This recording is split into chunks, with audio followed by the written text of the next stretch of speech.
Assalamualaikum warahmatullahi wabarakatuh dan salam sejahtera kepada semua pelajar. Ini adalah perbincangan mengenai exercise kamiran ya. Jadi kita akan bincangkan untuk video pertama ini, bincangkan soalan 1 hingga soalan 9. Nanti video kedua kita akan bincangkan pula soalan 10 sehingga habis. Baik, ini adalah soalan pertama, ada 5 soalan dekat sini, A, B, C, D, E. Kita lihat yang pertama, yang A ni, kamu boleh lihat dekat sini macam mana kita nak buat.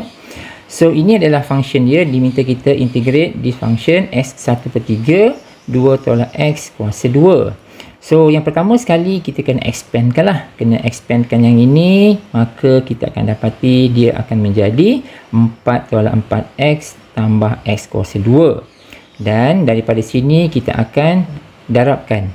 X kuasa 1/3 ini darabkan dengan 1/1 di sini. Boleh?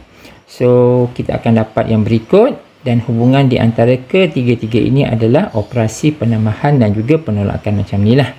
So from here kita boleh integrate setiap ungkapan ini secara individu. So from here kita dapat yang ini, daripada ini kita dapat yang berikut dan seterusnya kita dapat yang ini. Faham yang ni ya? So jangan lupa integration ini, yang kuasa ni kena tambah 1 ya. Lepas tu hasil tambah itu letak dekat bawah. Sebab itulah kita dapat kat sini contoh ya. Ini kan 1/3 kan. So maknanya 1/3 tambahkan 1 dulu. Sebab itu kita dapat 4/3. Nampak tak kat situ? Kita dapat 4/3 kan. Lepas tu hasil kat sini kita akan letakkan dekat bawah. Kamu susun balik. Dan kita akan dapati hasil akhir dia adalah yang ini. Ada plus C ya kat sini ya. Tambah C ya. Sebab ini adalah indefinite integral. Dia tak ada selang kat sini. Kalau dia definite integral, dia ada nombor kat sini lah. Ada nilai dia 0,1 ke 1,4 ke. Itu adalah definite integral.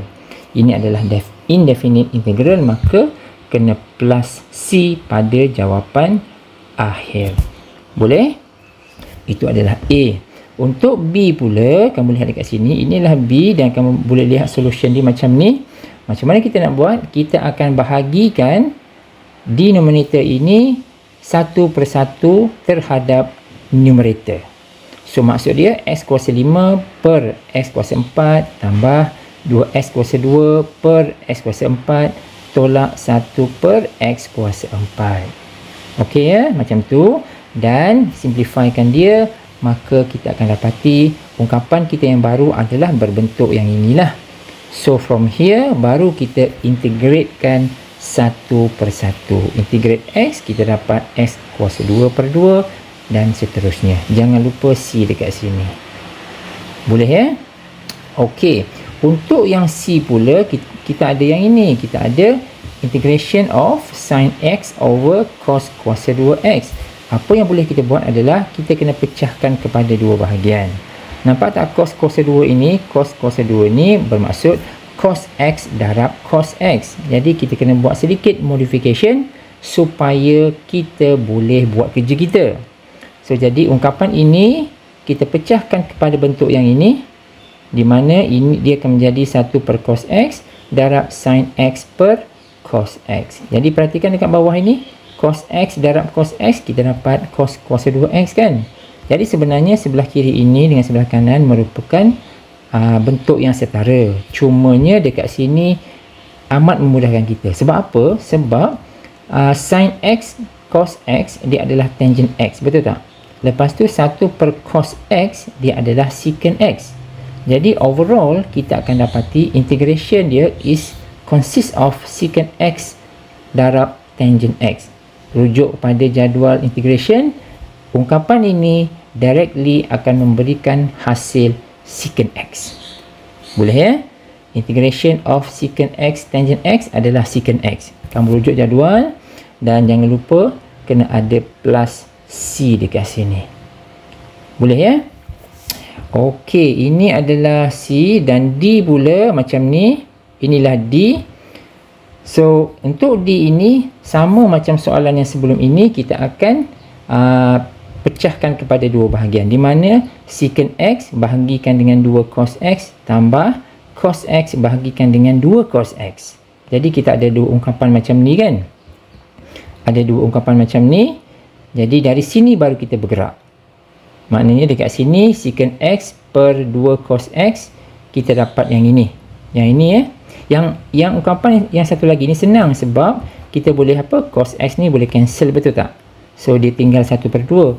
Yang sebelah ini secant x tu sebenarnya adalah apa? 1 per cos x, betul tak? Okey, kalau saya buat macam ni, tengok secant x asal dia macam ni kan, 2 cos x, betul? Saya susun semula cos x secant x tu adalah 1 per cos, so 1 per cos x over 2 cos x. Jadi dia adalah setara dengan 1 per 2 cos x cos x. Maka kita akan dapati 1 per 2 cos kuasa 2x. Kamu nampak yang ni? So ini akan menjelaskan bagaimana kita nak memperolehi yang ini. Boleh ya?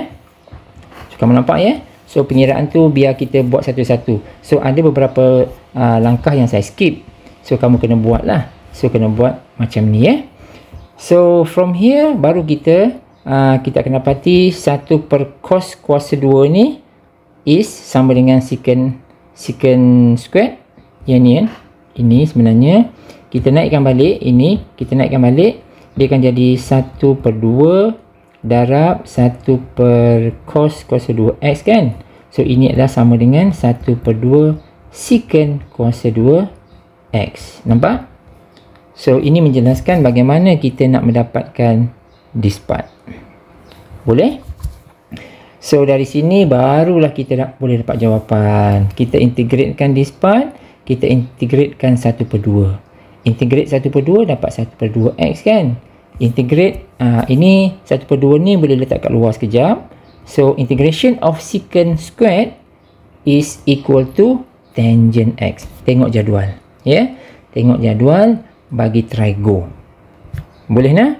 So ini adalah jawapan dia, jangan lupa C dekat sini. Okey, dan seterusnya adalah soalan ini nampak macam agak panjang, betul?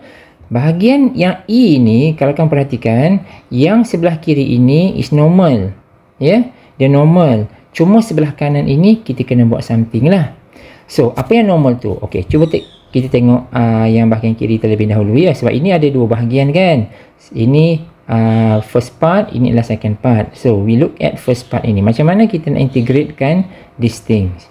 So, jadi kalau kamu perhatikan betul-betul, bentuk dia ini, bentuk dia iaitu kalau 4 ni kita letak kat luar, 4 ni letak kat luar, dia tinggal apa kat dalam? Dia tinggal 1 per x square root of x kuasa 2 tolak 1. Betul? So, bentuk itu adalah ada hubung kaitnya dengan inverse trigo. Ya, trigo inverse lah. Jadi, kamu lihat jadual inverse trigo, 1 per x square root of x kuasa 2 tolak 1 ini akan merujuk kepada secant inverse. Okey? Bentuknya sendiri merujuk kepada secant inverse. Tengok jadual. So 4 ini remain as it is dekat luar. So kita dapat inilah. Ini okey ya. Yang ini pula kita ada sedikit masalah. Okey, sebab kalau kamu perhatikan, kamu tengok di sini, bila kita nak lihat ungkapan ini, kita dapati belah atas ni memang polinomial, dekat bawah ni pun memang polinomial juga kan. Tapi yang dekat atas ini, kuasa tertinggi dia 3. Dan dekat bawah ni, kuasa tertinggi dia adalah 2. So, jadi dalam kes ini, kita kena buat long division. Okey, saya nak ingatkan semula. Long division ini, bila kita sesuai buat long division? Long division, kita sesuai buat apabila kuasa bagi numerator, kuasa tertinggi lah ya. Macam ni kuasa tertinggi ni adalah 3 kan. Kuasa tertinggi dekat bawah ni adalah 2, betul? Kalau kuasa sebelah atas ini sama ya, sama kuasa dia, ataupun atas ni lebih besar daripada yang bawah, maka kita perlu buat long division. Boleh? Tapi kalau bentuk yang macam ini, kalau katakan kuasa belah atas ini lebih kecil daripada yang bawah, maka kita perlu buat partial fraction. Clear? Boleh ya? So, ingat semula long division tu macam mana? So, mudah cerita macam ni. Sekejap Okey, kalaulah kita pembahagian panjang kan, kalau kita ada let's say 7 bahagikan dengan 2, apa jawapan dia? Kalau dia nombor, senanglah kan, kita tahu dia adalah 3.5, betul tak? Ataupun kita tulis sebagai 3/1/2. Setuju yang ni kan? So now kita buat cara lama sekarang ni. Macam mana kita nak bahagi panjang 7 bahagi 2? So maknanya 7 tu dekat mana? 7 tu dekat luar ke dekat dalam? Kita buat macam ni kan, betul? So 7 tu berada dekat dalam kan, ini 7, ini 2. So apa yang kita buat? Kita buat macam biasalah, ini akan jadi 2 kali 3 dapat 6, betul? Lepas tu ini sentiasa tolak, operasi dia sentiasa tolak, 7 tolak 6, 1. So what happen is, kita buat macam ni kan, maknanya kita dapat apa kat sini? 3, ini 3 tambah 1/2. Sebab itulah kita dapat 3 tambah 1/2. Dan 3 tambah 1/2 is sama dengan 3/1/2. Setuju? So, jadi maknanya kita akan menggunakan pakai idea yang kita ada sekarang ni. Ini, cara lama ni, how we manage to do 7 divided by 2. Now, kita bergerak dengan menggunakan variable. Faham? So, jadi dekat sini, long division dia jadi apa? Tengok Anggapkan ini 7, ini 7, ini 2. So, maknanya yang 7 ni, yang atas ni akan berada dekat dalam. Sebab tu ini dekat dalam. Nampak tak? Maknanya yang denominator akan berada dekat luar. Kita pun buat pembahagian panjang seperti biasa. So, kita darabkan dengan X sebab dia akan dapat X kuasa 3 kan? Buat macam ni dan baki dia 1 dekat sini dan kita pusingkan dia. Bila kita pusingkan dia, kita dapat apa? Sama macam tadi ni. Bila kita pusingkan dia, kita dapat 3 tambah 1/2. Ini pun sama juga. X tambah 1/1 tambah X kuasa 2. Kamu nampak dekat sini? Ini dia. Ini akan menjelaskan bahagian ini. Nampak tak? So sekarang ni kamu perhatikan, apabila kita buat long division, benda yang rumit dah jadi mudah sebab kita dah permulahkan ungkapan dia. So from this yang kita tak nampak macam mana kita nak buat, now kita dah pecah kecilkan dia jadi X tambah 1/1 plus X squared. Nampak tak? So dekat sini kita boleh integrate dia 1/1 lah. Integrate X, kita dapat X kuasa 2/2. Integrate 1/1 tambah X kuasa 2, dia akan trigger inverse trigo. Dia akan jadi tangent inverse. Boleh nah? So dekat sini kita belajar something, kita belajar beberapa benda lah. Long division, kalau perlu partial fraction, kita kena buat partial fraction lah. So dekat sini tak ada partial fraction, kita guna long division. Ini cara dia. Boleh ya? So ini adalah soalan nombor 1. Okey, kita pergi kepada soalan nombor 2 pula. Pendek saja, dia kata evaluate the integral ini by multiplying the numerator and denominator by an appropriate expression. Dekat sini dia nak sebut gunakan conjugate. Gunakan conjugate. So dekat sini kita akan multiplykan dengan conjugate dia apa? Yang inilah. Kalau ini adalah 1 tambah sin X, conjugate dia adalah 1 tolak sin X. So kena samalah kat sini kan supaya dia jadi equal. So jadi dekat sini kita akan darabkan macam biasa. Ini darabkan dengan ini darabkan dengan ini. Buat secara berhati-hati. Maka kita akan dapati akhirnya dapat bahagian ini. 1 tolak sin X, 1 tolak sin kuasa 2X. Dari sini kita lihat, kamu tengok denominator ini. Kamu ingat lagi tak identity trigo? Kita ada sin kuasa 2 theta tambah cos kuasa 2 theta sama dengan 1 kan? So kalau saya pindahkan ini ke sana, so saya dapat cos kuasa 2 theta sama dengan 1 tolak sin kuasa 2 theta, right? Nampak ini kan? So ini akan menjelaskan kita akan yang ini macam mana kita dapat yang ini. Itu dia.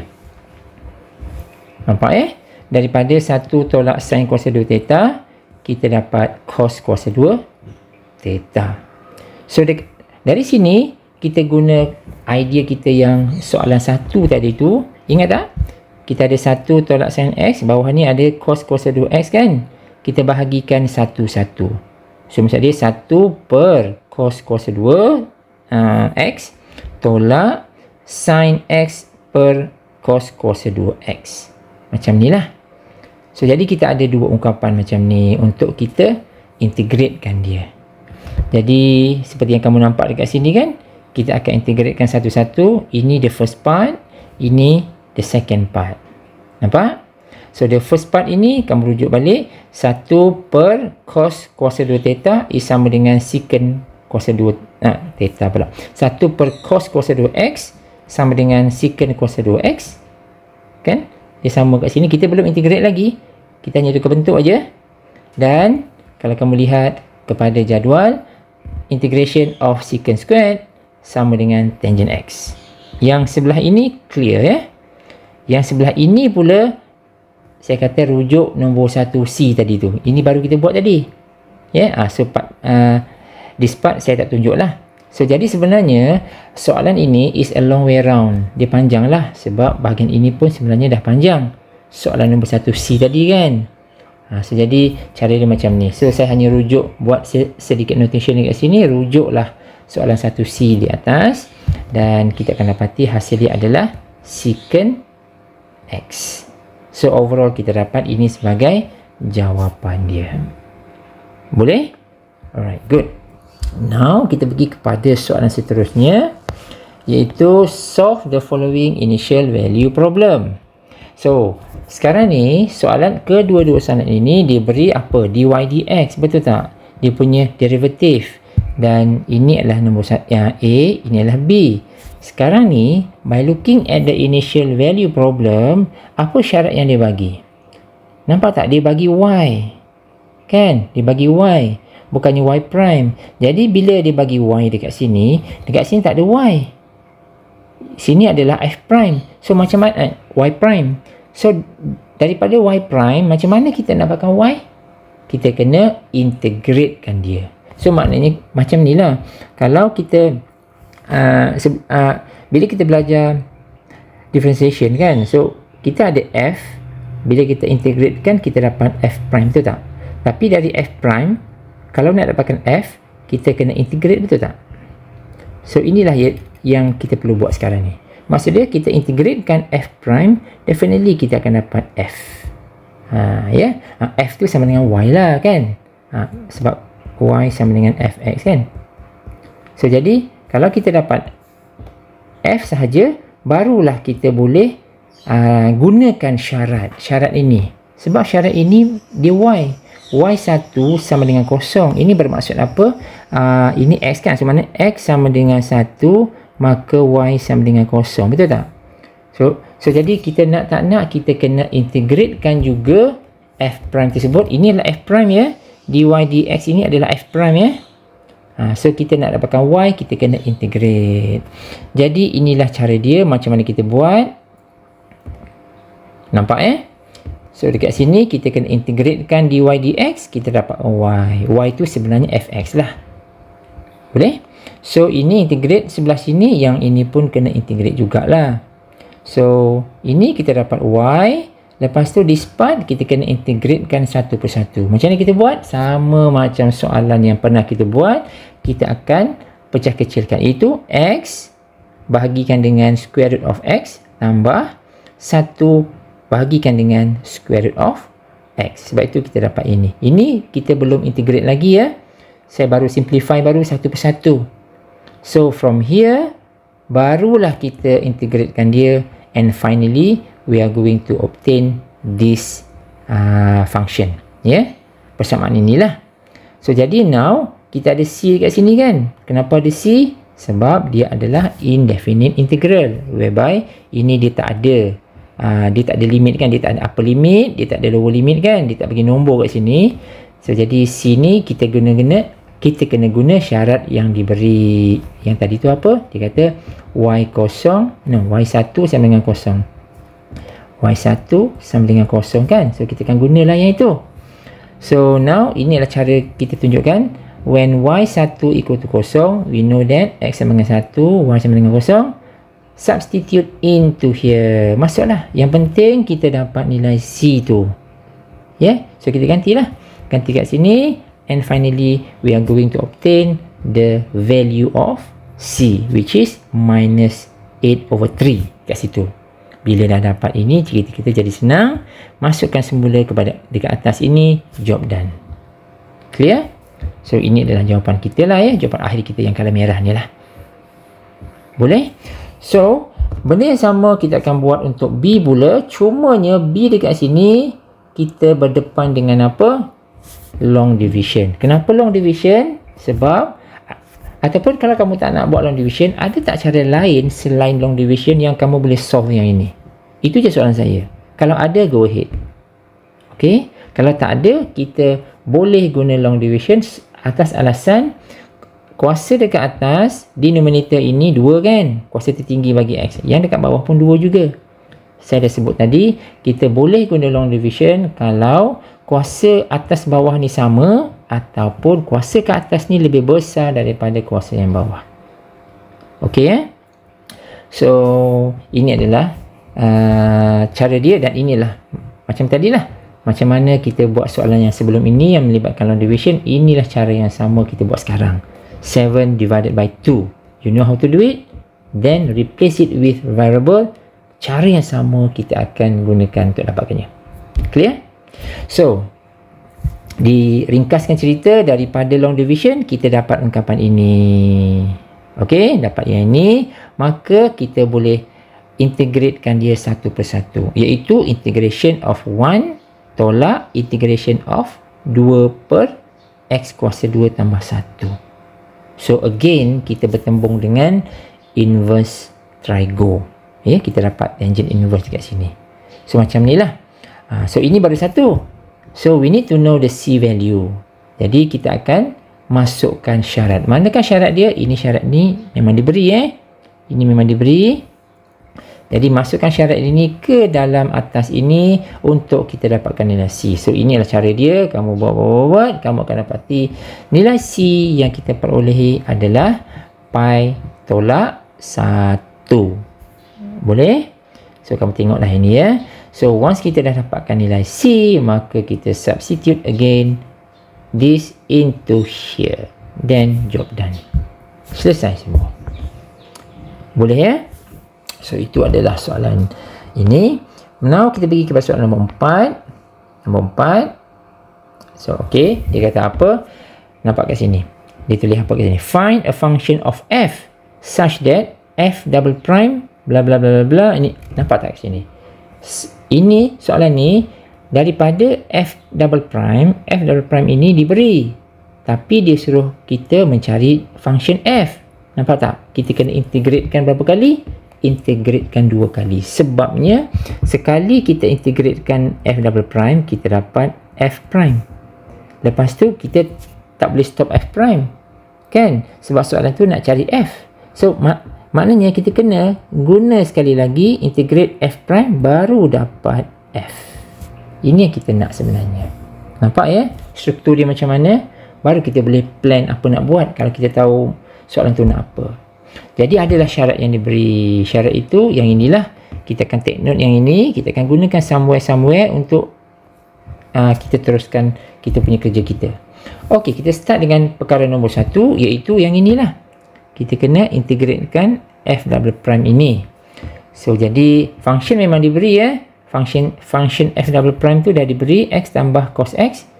Maknanya kalau kita integratekan f double prime, kita integratekanlah seluruh function yang diberi itu. Nampak tak? So dari sini kita boleh integratekan satu-satu. Ini agak mudah, dia tak tricky sangat macam soalan tadi kan. Sebab soalan tadi tu tiba-tiba muncul pula trigo inverse kan. So jadi kita kena look at the pattern, kena ingat dia punya formula dia dan sebagainya. So ini is more direct question. So integrate x, kita dapat x kuasa 2 per 2. Integrate cos, kita dapat sin. So jangan lupa ada c kat situ. Ya. So bila ada c kat sini, we need to know the c value dulu. So maknanya Maknanya dekat sini kita akan gunakan persyaratan kita, salah satu daripada persyaratan kita. Nak guna mana? Ini dia ya. Kita nak guna inilah. Sebab apa kita guna ini? Sebab dia melibatkan y prime. Kita pun sedang bekerja dengan y prime, betul tak? So kita gunalah syarat yang sesuai. Jangan salah ambil syarat. Dia bagi dua. Dia start dengan f, betul tak? Lepas tu dia bagi f prime. Jangan kamu ambil f ni. Sebab ini tidak berkaitan lagi. Yang kita sedang buat adalah f prime, maka kita wajar mempertimbangkan syarat yang ini. Boleh? Kamu masukkan semua-semua tu asalkan dapat nilai C dan substitute again dalam sini. Maka kita punya function bagi f prime yang lengkap adalah yang ini. Ini yang lengkap. Lengkap bagi f prime. Bolehkah kita stop? Tak boleh stop. Sebab soalan nak f. Maka we need to do it again, the integration. Nampak tak dekat sini? Kita kena buat sekali lagi. Clear? So dekat sini kita integratekan sekali lagi. Proses yang sama berulang. Ya? Proses yang sama berulang. Kamu lihat dekat sini f dia. Integratekan satu persatu. Integratekan yang ini, dapat kawan ni. Integratekan sin x, dapat negatif cos x. Integrate 2, dapat 2x. Jangan lupa ada c. Bila kat sini kita perlu tak tahu nilai c ini, gantikan syarat yang satu lagi tu. Yang inilah. Kan ada dua syarat kan? Gantikan yang ini. Di mana x sama dengan 1, y sama dengan x sama dengan kosong. X sama dengan kosong, y sama dengan 1. Masukkanlah. Masukkan, and finally we are getting the C value 2. Masukkan semula ke sini, voila, kita dapat jawapan kita dekat sini. Boleh? So itu cara dia lah ya. So sila berhati-hati di dalam pengiraan.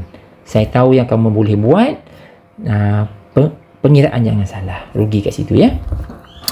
Okay, now we go to number 5. soalan aplikasi kat sini sedikit.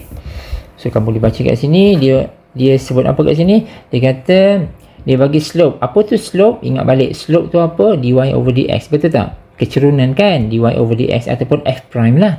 F prime. So diberi f prime, ini adalah f prime ya. Kita baca sekali pun kita dah boleh agak dah, ini adalah f prime kita. Lepas tu dia sebut apa? The curve passes through the point ini. Find the equation. Nampak tak? Dia kata soalan ni adalah find the equation. Equation tu apa? Equation tu adalah fx, betul tak? F saja, betul? Kan? Fx lah kan? Fx lah. So find the equation. Jadi kita diberi apa? Kita diberi f prime. Tiba-tiba nak dapatkan f. Macam mana kita buat? Salah caranya adalah kena keep in mind, kita kena integratekan f prime ini supaya muncul f. Macam tadi lah kan, soalan sebelum ni kan kita ada f double prime.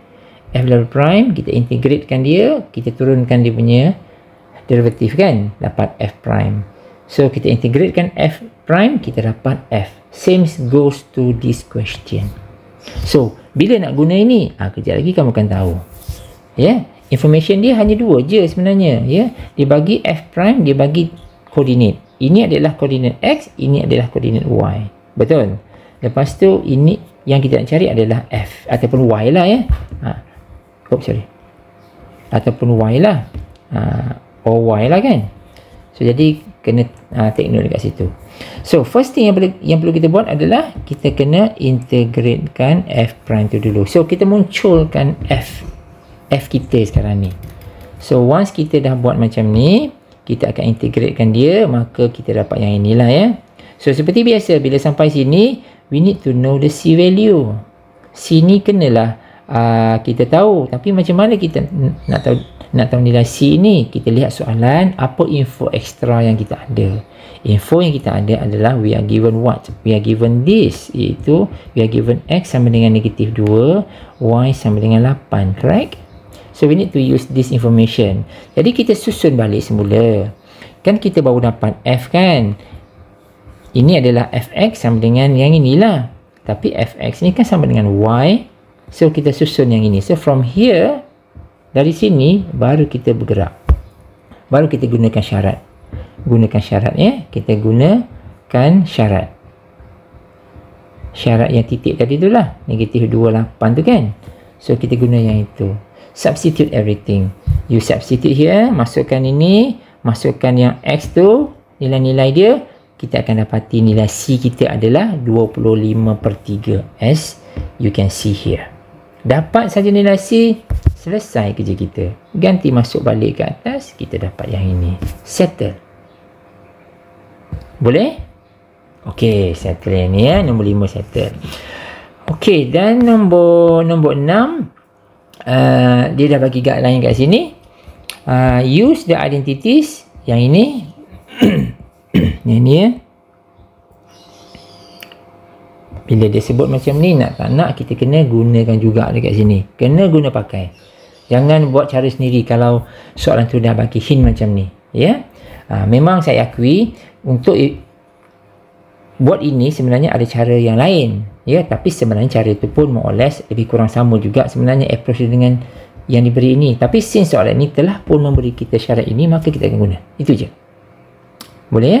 So, kita nak evaluate sin squared x over 2. Dia bagi syarat ini. Ini sepatutnya yang kalau cantik ni dia tak bagi theta lah ya. Patutnya dia bagi cos 2x lah. Sama dengan 1 tolak 2 sin kuasa 2x. Ya, itu kalau cantiknya lah ya. Okey, jadi kita akan make use of this. Nampak tak dekat sini soalan ni? Soalan ni dia kata sin squared x per 2 ataupun kalau kamu nak tallykan lah dengan identity tu, dia sebenarnya dia suruh kita cari ini kan. Sin kuasa 2 theta per 2, betul tak? Di theta lah. So macam tu lah. Kalau nak tallykan dengan rumus ni.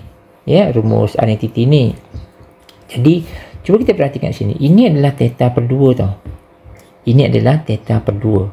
Ya. So, jadi, kena hati-hati kat sini.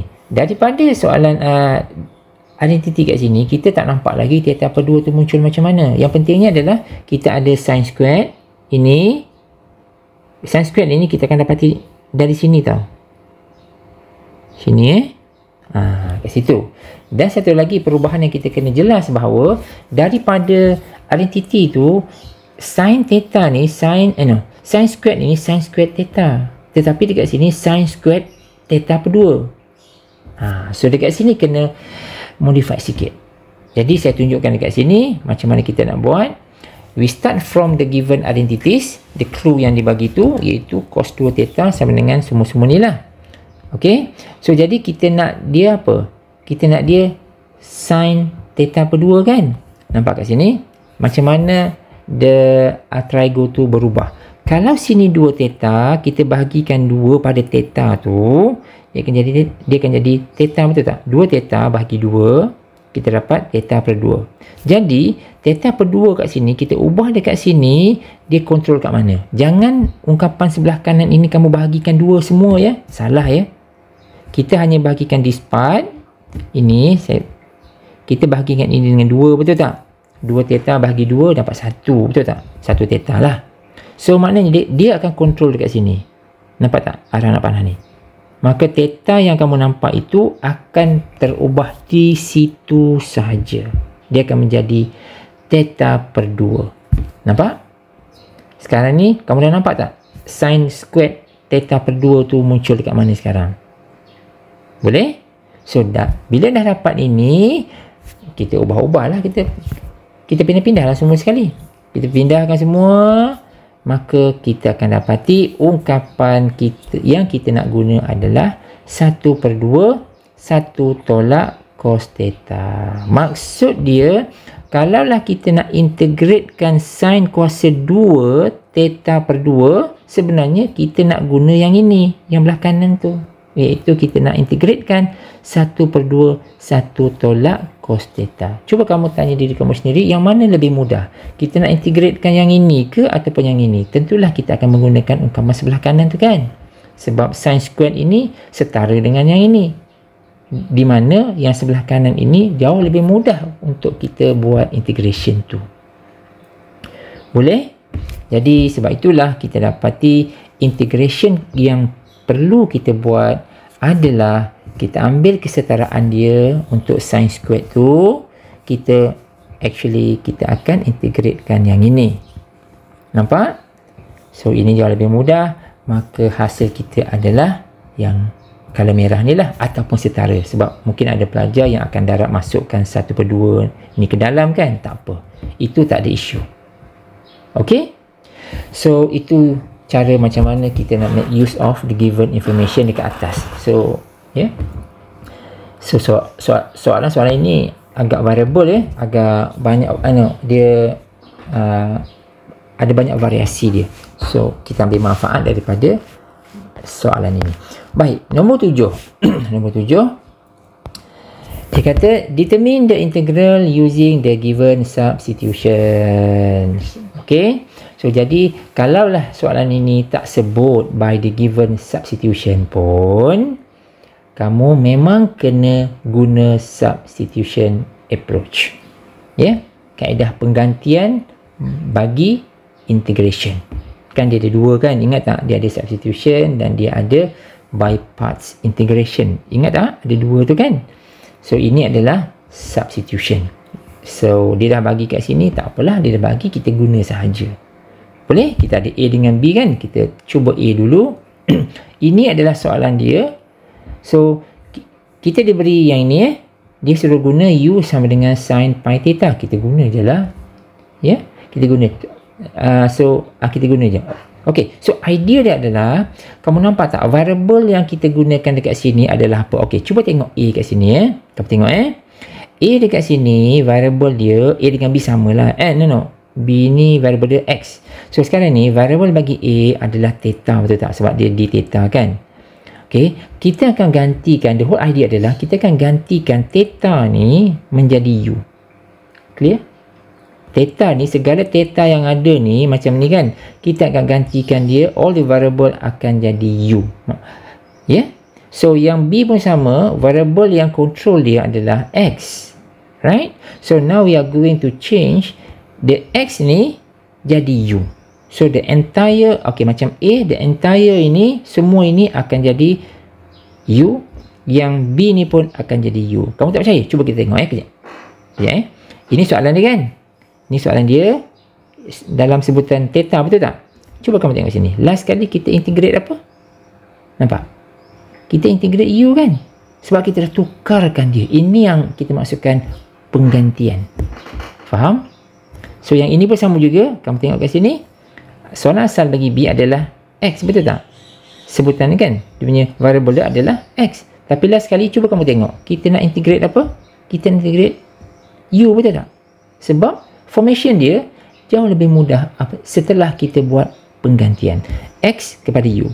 X kepada U. Ini pula theta kepada U. Nampak? Ini. Theta kepada U. Nampak? So jadi, ini. Silap. Theta kepada U. Nampak So inilah yang kita katakan dengan penggantian. Theta kepada sebutan yang lain. So jadi kita guna ni lah Ini saya rasa kamu pun dah faham. Yang ini kita guna saja U sama dengan sin pi theta, maka du d theta sama dengan pi cos pi theta.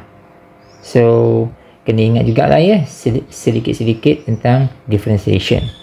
Right? So jadi d theta ni kamu susun semula daripada barisan 2 ni, susun semula d theta. Sebab apa kita nak tahu ini? Sebab kita nak replace kan. Nampak tak ni? Saya nak replacekan ini jadi yang ini. Clear? Lepas tu saya tahu dah, sebab kita dah penggantian tadi kan, U sama dengan sin pi theta, kita ganti je lah semua ni. So this entire dalam square root ini, instead of sin pi theta dah jadi U. Sebab itu kita dapat yang ini. Nampak tak?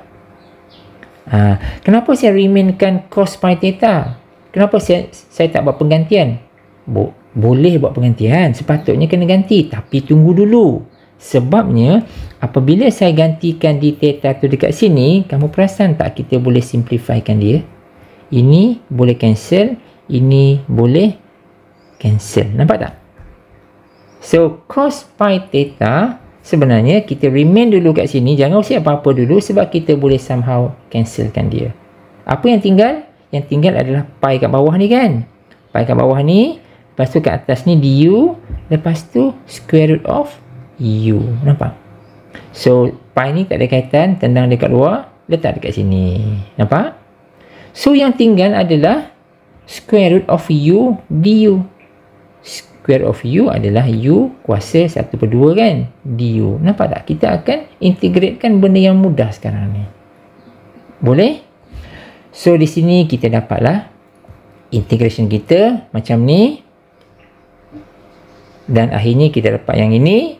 Dan cuma jawapan akhir tu janganlah dalam bentuk u, sebab soalan dia dah bagi dalam bentuk theta, betul tak?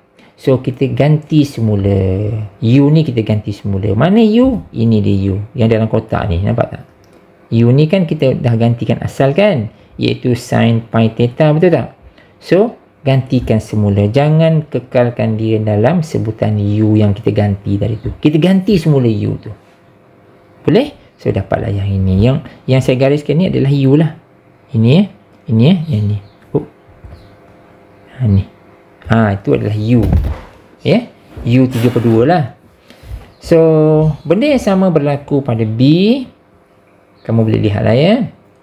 Ni mudah lagi sebenarnya.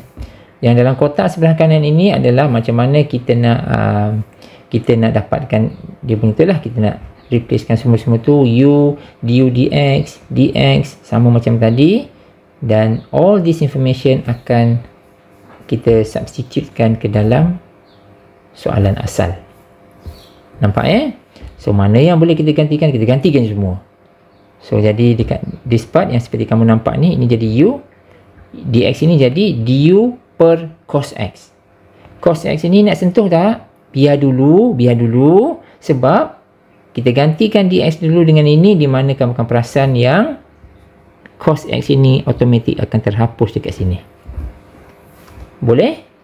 So jadi bila dah cancel sana, cancel sini, ganti sana, ganti sini, akhirnya kita hanya dapati integration of cosecant u kuasa 2 sahaja. Tengok jadual integration tu.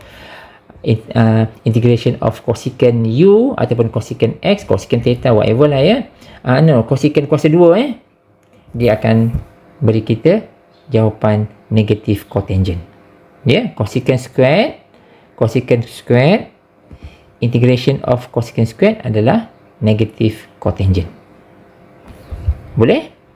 So jadi ini adalah kita punya hasil kita, dan jangan lupa sekali lagi u dekat sini kena gantikan semula. Itu dapat sin x tu. Boleh? Kita ambil sini dan kita ambil kat sini. Okey, habis yang itu, kita pergi kepada soalan yang seterusnya, nombor 8. So yang ini pun sama juga. Nampak tak dekat sini? Evaluate the following integral using appropriate substitution. Dia tak bagi kan? Macam soalan nombor 7 tadi, dia bagi kan? Dia bagi bentuk substitution tu macam mana, gantikan dengan apa. Ini dia tak bagi, kita kena pandai-pandai sendiri. So tapi dia bukan bermaksud pandai-pandai sendiri. Kita tengok, look at the function yang diberi tu, equation yang diberi tu. So kita dah boleh agak dah, kita nak menggunakan penggantian yang mana satu kan, yang macam mana. So kita cuba belajar dekat sini. Yang soalan A kat situ, yang A kat sini agak mudah. Yang ni kan, eksponen sin x darab cos x. So kita ambil sahaja u tu sebagai sin x. Ini sin x yang macam ni. So laksanakan benda yang sama seperti yang kita belajar tu, du dx dan juga dx. Replacekan everything ini, semua akan bantu kita dekat sana. Ini bantu sini, ini bantu sana. Sama je. Replacekan everything, cancel everything, di mana yang ini kamu akan perasan cos x dengan ini boleh cancel. Nampak? So yang tinggal, the remain adalah yang ini sahaja. Nampak tak? Dekat sini kita dah jelas betapa mudahnya. Instead of integration this part, sebenarnya kita nak integrate eksponen u je sebenarnya. Nampak kan? So jadi eksponen u dapat eksponen u balik. So jadi ini adalah jawapan akhir kita. Jangan lupa ganti u kat sini. Boleh? So same goes to B. Cuba tengok kita menggunakan penggantian apa So kamu perasan tak kan, daripada yang panjang-panjang ni, nampak kan, kita kalau tengok pun pening kepala, betul tak? So, rupanya apa yang kita nak integrate kan, kita nak integratekan yang ini je sebenarnya, nampak? Sin U je kan, tapi macam mana dia jadi mudah? Selepas kita buat penggantian yang bersesuaian. Jangan salah ganti tau ya, jangan salah pilih ini ya. Kamu salah pilih ini, mungkin dia akan jadi panjang. So macam tu lah. So jadi kamu tengoklah ini ya. So ini agak mudah lah, more straightforward punya solution dia. Okay, alright, itu adalah nombor 8. Dan terakhir sekali adalah kita nak integratekan satu function ini by using the definition. Ya, ini definition. So sila lihat pengajaran saya kat YouTube tu, menjelaskan tentang yang ini. Ada beberapa benda yang perlu kamu ingat. Yang pertama sekali adalah formula integration as a whole tu sendiri, semua sekali. Dan yang kedua, ada yang ini. Nampak tak kat sini? Ada saya tulis sini. Contoh yang ini adalah dipakai right end point kan. Nanti ada left end point. So left end point dia punya cara dia lain sikit. Ya, kalau right end point kita pakai yang ini. So contohnya macam tu. Dia ubah kat mana? Ubah kat sini. Ini. Yang saya tak kat sini. Ini adalah for the right end point. Okay. Kalau for the left hand point, lain sikit. Ini adalah formulation dia. Ini formula bagi integration. Boleh tak? So nampak tak kat sini dia A. Kenapa A? A adalah area. Memang kita guna integrate. Kita guna idea untuk idea kita guna integration adalah kita nak cari area under the curve, betul tak? One of it lah ya. Kita nak cari area under the curve. So now kita guna area lah. So notation A kat sini is stand for the area, luas di bawah graf. Nampak? Boleh ya? So kita juga diberi soalan pula. Kita juga diberi information, iaitu interval dia 1 hingga 4. So ini kalau kamu tengok kepada handout ataupun nota, ini merujuk kepada nilai A dan B. So ada interval ni, notation ni A dengan B macam itu.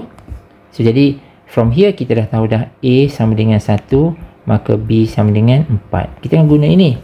Sebab kalau kamu lihat dekat sini, kamu tengok ya dalam nota tu nanti, takrifan bagi delta X, perubahan kecil bagi X adalah dia mesti B tolak A per N. Ini formula dia. Ini semua ada formula yang sendiri ya.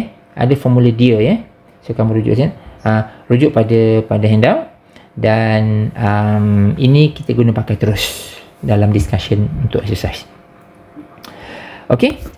So jadi ada 3 benda yang kamu kena tahu. Yang pertama saya buat numberingnya. Yang pertama kamu kena cari delta X. No, actually ada 4 benda sebenarnya. Okay, ini nombor 1. Delta X itu B tolak A per N. So B kita dah tahu, A kita dah tahu, N kita tak tahu lagi. Boleh? So yang kedua adalah yang ini. Ini adalah right end point punya formula, iaitu kita ada A tambah K darabkan dengan delta X. Delta X ni apa? Delta X ni adalah dari nombor 1 tadi. Yang ni. Kalau nombor 1 ni 3 per N, so this part gonna be 3 over N juga. Sama je. Boleh? So nilai A ni apa? Nilai A ni adalah daripada interval tu. Nampak tak kat sini kan? 1, 4. AB kan? A tu 1. So kita dapat 1. Yang nombor 3 adalah formulation ini. Ini memang ada 1 je ya. Ini memang 1 je, tapi kena tahulah sebabnya kita kena darab dengan yang ini. Nampak ni? Ini adalah apa? Ini adalah delta X kita. Boleh ya? Ini adalah delta X kita. So jadi dekat sini kamu tengok kita akan guna ini tau. Nampak sini? Nampak tak? X star K ni, ini adalah nilai, ini adalah X kita lah sebenarnya. Ini adalah X kita. Kamu tengok formula ini, formula pula. Function ini, fx sama dengan x kuasa 2 tambah 2x tolak 5 kan? Jadi, kita akan gantikan S kita ni, yang ini, ke dalam setiap satu ni. Boleh? So jadinya kita kena masukkan ini ke dalam setiap inilah ya. Yang ni ya.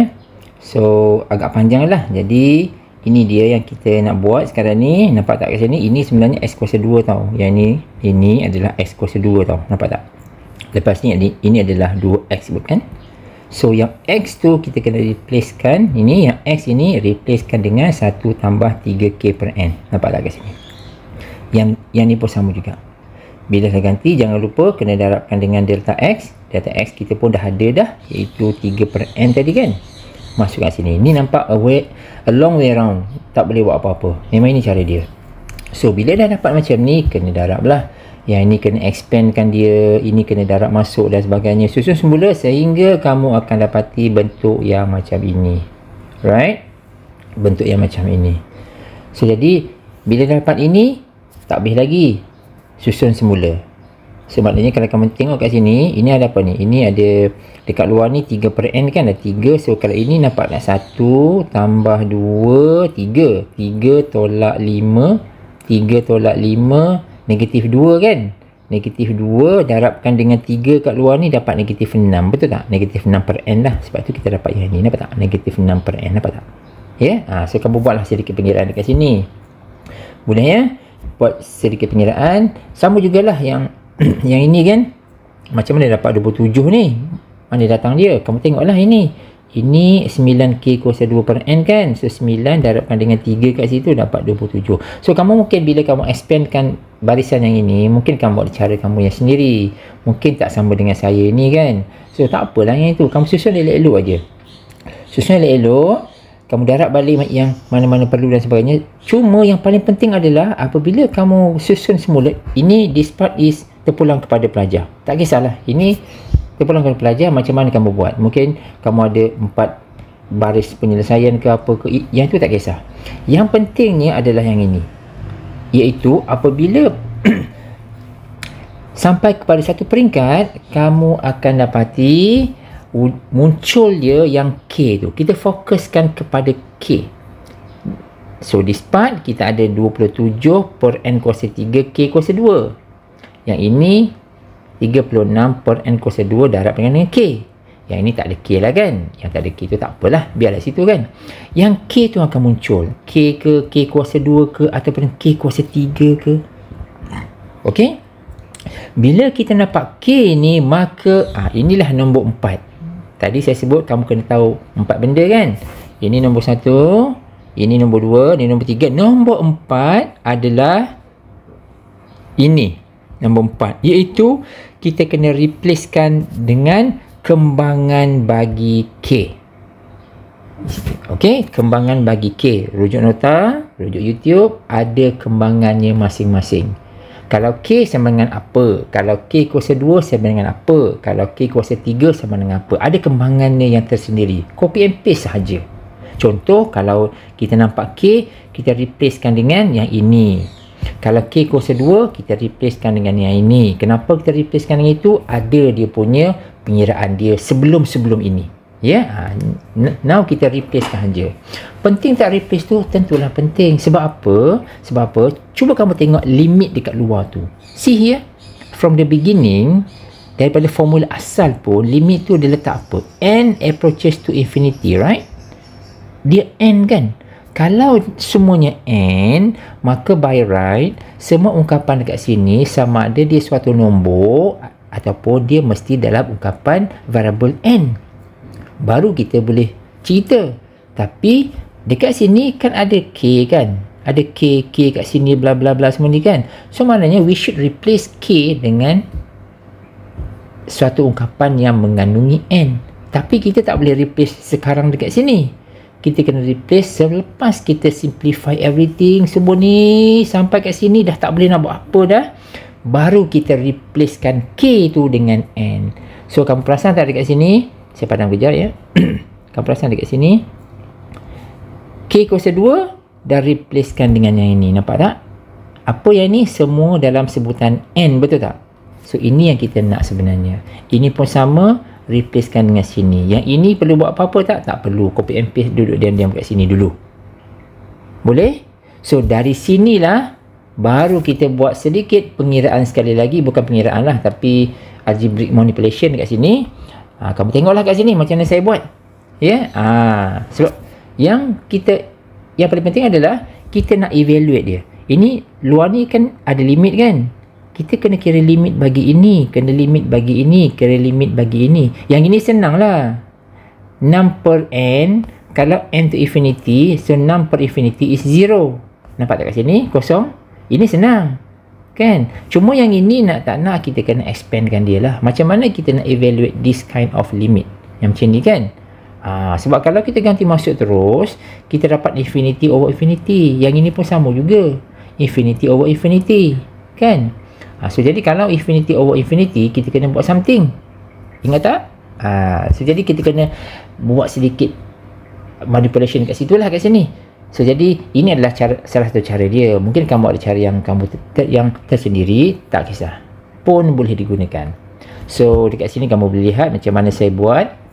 Mungkin dekat beberapa buku yang lain pun dia menggunakan cara yang sama juga, tak kisah. Tapi kalau kamu ada bypass cara yang lebih pendek, go ahead. As long as dia make sense lah. So jadi kamu tengok kat sini macam mana kita pecahkan dia. Last kali kat sini, baru kita boleh masukkan limit dia. From this kita dah boleh dapatkan limit dia. Yang ini kan, yang ni kamu ini kamu bahagikan ya. Kalau n tambah 1 per n, dia sama dengan n per n tambah 1 per n. Tu dapat ni ni. Ini pun sama juga, 2n per n tambah 1 per n. Tu dapat ini. Nampak So, ataupun kalau kamu kata saya nak guna long division untuk yang ini, boleh je. Kamu nak guna yang sama juga. Kamu nak guna long division untuk yang ini, boleh je. Dapat ini juga, sama je. So jadi same goes here, cara dia, dan baru kita substitute the limit. So this part dia dah jadi mudah kan, sebab 1 per n. So kalau 1 per infinity, dia kosong kan. Ini pun jadi kosong juga, ini pun jadi kosong juga. So jadi sesuai lah kita nak masukkan limit punya ni.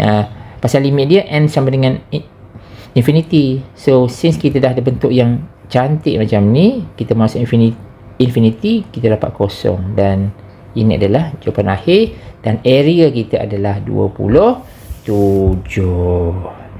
Boleh ya? So ini adalah nak kira luas dengan menggunakan ini. Under topik apa ni? Ini under topik Riemann sum kan? Riemann sum ya. So the basis idea how kita nak dapatkan luas di bawah graf. Okay guys, so sampai sini dulu. Kita akan sama dalam video yang kedua nanti. So thanks for watching. See you in the next video.